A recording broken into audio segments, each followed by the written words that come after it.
Hola, ¿qué tal amigos? Sean todos bienvenidos, mis frenes, mis hermanos, mi sangre de la comarca Nove Buglé.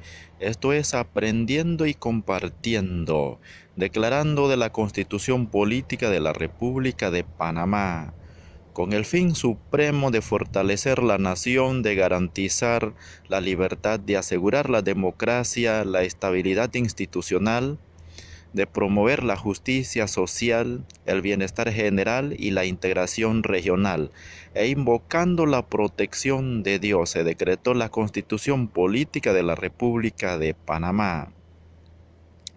La nación panameña está organizada en Estado soberano e independiente, cuya denominación es República de Panamá. Su gobierno es unitario, representativo, democrático y republicano. El poder público solo emana del pueblo